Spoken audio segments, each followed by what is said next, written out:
নমস্কার বন্ধুরা, আমার চ্যানেল তুমি আমিতে তোমাদের সবাইকে আবার স্বাগত জানাই। আবারও একটা নতুন ব্লগ নিয়ে তোমাদের সামনে চলে এসেছি। বন্ধুরা, তোমাদেরকে বলেছিলাম না আমি একটি ধামাকাদার ভিডিও নিয়ে আসবো। তো শিবরাত্রি স্পেশাল হিসেবে আমি পাতালেশ্বরের ভিডিও নিয়ে এসেছি তোমাদের জন্য। আজ মঙ্গলবার, বাজছে ঘড়িতে রাত্রি 8:30। আমরা পৌঁছে গেছি পাতালেশ্বর মন্দির, বহরমপুর তথা মুর্শিদাবাদ জেলার ঐতিহ্যবাহী মন্দির পাতালেশ্বর মন্দির। যারা বহরমপুরের বাসিন্দা তাদেরকে নতুন করে বলার কিছু নেই এই পাতালেশ্বর মন্দিরের আভিজাত্য নিয়ে। বহু পুরনো এই মন্দির, খুবই জাগ্রত বাবা আমাদের পাতালেশ্বর বাবা। শ্রাবণ মাসে প্রচণ্ড ভিড় হয় এবং আজ শিবরাত্রির দিনগুলি 7 দিন ধরে এখানে একটি বিরাট উৎসবের মতো পালন করা হয়। এখানে চলছে মেলা। সামনে বিরাজমান দেবাদিদেব মহাদেবের একটি ভীষণ সুন্দর মূর্তি, খুবই সুন্দরভাবে সাজানো হয়েছে। প্রতিবারের ন্যায় এবারও ভীষণ ভালোভাবে শিবরাত্রি উদযাপন করা হচ্ছে পাতালেশ্বর মন্দিরে। আমি এবং আমার গিন্নি চলে এসেছি পাতালেশ্বর মন্দিরের দর্শন করতে। আপনারা যারা বহরমপুরের বাইরে থাকেন তারা অবশ্যই একবার পারলে আসুন, দেখে যান, ঘুরে যান। খুবই ভালো জায়গা, শান্ত পরিবেশ, মন একেবারে শান্ত হয়ে যাবে আপনার। এখানে অফ টাইমে এলেও আপনারা ভীষণ শান্তি পাবেন বাবার দর্শন করে। এবং শিবরাত্রির দিনগুলিতে ভীষণ সুন্দর করে সাজানো হয় গোটা মন্দির প্রাঙ্গণ। প্রতি বছরের ন্যায় এবারও আমরা পৌঁছে গেছি পাতালেশ্বর মন্দির। আমি বরাবরই এই মন্দিরে আসি, তো এই বছর আমার গিন্নিও এসেছে। সে থাকে কলকাতায়, কিন্তু সে এখন যেহেতু বিয়ে হয়ে গেছে আমাদের, তাই এখন আমরা বহরমপুরেই থাকি। তার প্রথম অভিজ্ঞতা পাতালেশ্বর মন্দিরের এই শিবরাত্রির দিনগুলো উদযাপন করা। তাকে আমি শিবরাত্রির আগেও একবার নিয়ে এসেছিলাম বাইকে করে ঘুরতে। তো সে এখন দেখে বলছে যে তখন কি দেখেছিলাম এখন কি দেখছি। সবকে আমার গিন্নি হাই বলে দিল। সকলকে হাই বন্ধুরা। তো যারা যারা পাতালেশ্বর মন্দিরে এসেছো তারা কমেন্ট করে অবশ্যই জানিও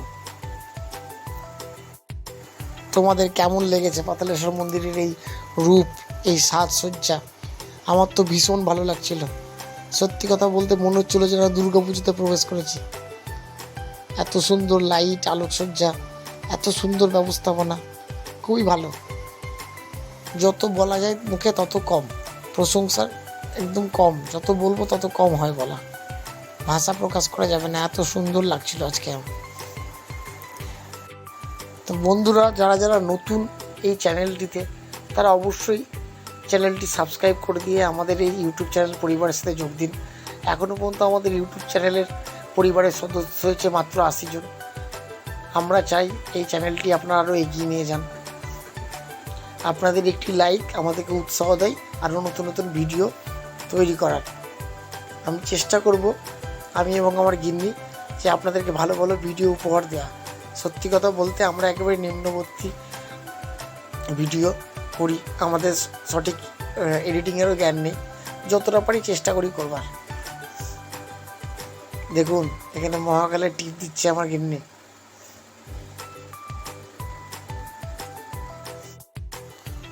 সে এমনিতেই ভোলেনাথের ভীষণ ভক্ত। সে তো আজ খুবই খুশি, তার মুখে এই খুশিটা আমি সারা জীবন দেখতে চাই।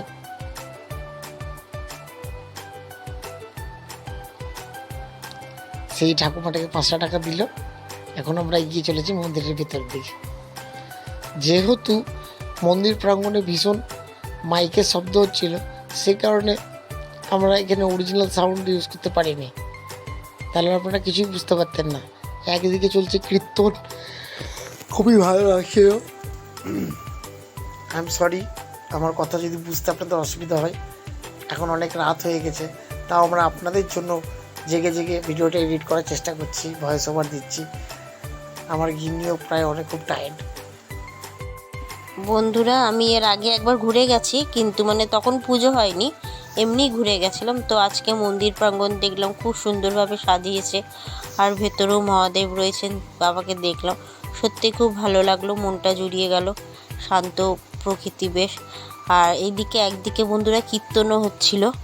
তো কিছু মানুষজন আছেন তারা বসে বসে কীর্তন শুনছিলেন। তো আমরা ভেতরে গেলাম, গিয়ে বাবার দর্শন করলাম। বাবার দর্শন করে বাইরে বেরিয়ে এসে তোমার মেলাটা একটু ঘুরলাম। তো মেলা ঘোরার আগে আমরা দুজনে মিলে একটু চা খেয়েছিলাম। তো যাই হোক, সেটা আর ভিডিও করিনি।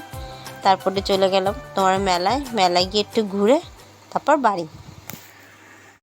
এখন আমরা মন্দিরের ভিতরে প্রবেশ করে চারিদিকটা একটা রাউন্ড দেব।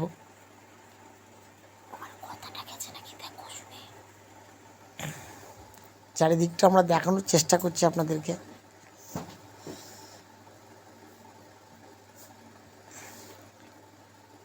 আমার গিন্নি খুবই এক্সাইটেড, আমিও খুব খুশি। আজ মঙ্গলবার দিন, ছুটির দিন, তাকে নিয়ে বেরোনো হয়েছে।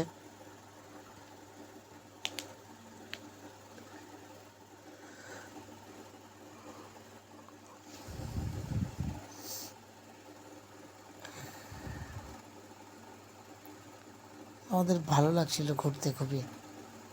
সত্যি যারা যারা এখনও পর্যন্ত পাতালেশ্বর মন্দির দর্শন করেননি এই শিবরাত্রির দিনগুলিতে, তারা বড্ড মিস করে ফেললেন। তবুও আমরা চেষ্টা করছি তাদের জন্যই সমস্ত কিছু ভিডিওর মাধ্যমে তুলে ধরবার। এবার আমরা মন্দিরের ভিতরে প্রবেশ করছি। নিচে রয়েছেন দেবাদিদেব মহাদেব বাবা পাতালেশ্বর। আমি দেখানোর চেষ্টা করছি আপনাদেরকে। ভিডিওর মধ্যে প্রচণ্ড ভিড় ছিল, তাও পাশ কাটিয়ে ঠেলে ঢুলে ঢোকার চেষ্টা। এই যে দেখতেই পাচ্ছেন আপনারা, জয় বাবা পাতালেশ্বর বাবা বিরাজমান। খুব সুন্দরভাবে উপরটা ফুল দিয়ে সাজানো হয়েছে, খুবই সুন্দর ডেকোরেশন। সামনে একটি শিবলিঙ্গ ফুল দিয়ে সাজানো হয়েছে, দেখতেই পাচ্ছেন আপনারা। আশা করছি ভিডিওটি আপনাদের ভালো লাগছে, আপনারা ভিডিওটি উপভোগ করছেন। এখানে সত্যি ভীষণ বড় করে উৎসবটি উদযাপন করা হয় শিবরাত্রি, মহাশিবরাত্রি উপলক্ষে। এবং সবথেকে বড় কথা হচ্ছে যে পুজো শেষে প্রচুর বড় একটি নরনারায়ণ সেবার আয়োজনও করা হয়। আমরা খুবই ভীষণভাবে দুঃখিত যে নরনারায়ণ সেবার ডেটটা আপনাদেরকে জানাতে পারছি না। তবে সম্ভবত আগামী 2 থেকে 3 দিনের মধ্যেই এই মৎসবটা হবে। আমরা জানিয়ে দেবো আপনাকে মৎসবের দিন, একটু অপেক্ষা করুন, জানিয়ে দেবো। আপনারা দেখতে পাচ্ছেন চারিদিক ভীষণভাবে ফুল দিয়ে ডেকোরেট করা হয়েছে, খুবই সুন্দর আলোকসজ্জা এবং অনেকগুলি সেলফি জোন করা হয়েছে মন্দির প্রাঙ্গণের একদম সাইডের দিকে, যাতে কেউ মন্দির প্রাঙ্গণে ছবি তোলার জন্য ভিড় না করে। কারণ আরও ভক্ত যারা আছে তাদের যাতে দর্শনে কোনো অসুবিধা না হয়, সেদিকটা তারা খেয়াল রেখেছে। অনেকে ছবি তুলছে, নিজেদের মতো পরিবার নিয়ে এসেছেন, খুবই ভালো। আমরা বেরিয়ে পড়েছি মন্দিরের বাইরে। এখানে আমার গিন্নি এটাই বলতে চাই, আমি জিজ্ঞেস করছিলাম তার এখানে কেমন লাগছিল, কিন্তু এত মাইকের শব্দ, গানের শব্দ, কপিরাইট চলে আসার কারণে আমরা বাধ্য হয়ে এটিকে মিউট করেছি এবং ভয়েস ওভার দিচ্ছি। চলে এসেছি আমরা পাতালেশ্বর মন্দির লাগোয়া এই শিবরাত্রির উপলক্ষে যে মেলাটি হয় সেই মেলাটির ভেতরে। খুব আহামরি বড় মেলা নয়, তবে বেশ উল্লেখযোগ্য ভালো মেলা, ভদ্রসভ্য, কোনো ইপটিজিংয়ের এখানে ঝামেলা নেই। খেয়াল করে দেখা গেছে কিছু কিছু মেলায় ভীষণভাবে ইপটিজিং হয়, কিন্তু এখানে ব্যবস্থাপনা এত সুন্দর এবং এত সুন্দর সিকিউরিটি ব্যবস্থা, যেখানে আপনারা নিজের মা বোনদেরকে নিয়ে দিব্যি সুন্দরভাবে ঘুরতে পারবেন নির্দ্বিধায়। যাদের বাইক নেই তারা এখানে টোটো করে নির্দ্বিধায় চলে আসতে পারেন। চলে এসেছি একদম মেলার ভেতরে রাইড দেখতে। এর আগের বহরমপুর মেলায় আপনাদেরকে বলেছিলাম যে আমরা রাইডে চাপি না, কারণ আমার ভীষণ ভয় লাগে। আমরা ডান দিকে আইকনে দিয়ে দিলাম বহরমপুর মেলার লিঙ্ক, আপনারা চাইলে বহরমপুর মেলাটা ভিডিওটা দেখতে পারেন। আমরা ডেসক্রিপশনে বহরমপুর মেলা লিঙ্ক দিয়ে দেবো। এখন আমরা কিনবো একটি ভুট্টা, আমার গিন্নি ভুট্টা খেতে ভালোবাসে। 15 টাকাতে একটা ভুট্টা কিনে আমরা ভুট্টা খেতে খেতে ওটা মেলাটায় ঘুরলাম। তো যাই হোক বন্ধুরা, ভিডিওটি আপনাদের কেমন লাগলো একবার জানাবেন। আমরা প্রফেশনাল ভিডিও করতে পারি না, সবে আমাদের ইউটিউব চ্যানেলটি শুরু করা হয়েছে। আমরা চেষ্টা করবো আরও ভালো ভিডিও করার আপনাদের ভালোবাসা এবং আশীর্বাদের। ততক্ষণ ভালো থাকবেন, সুস্থ থাকবেন, আবার দেখা হবে।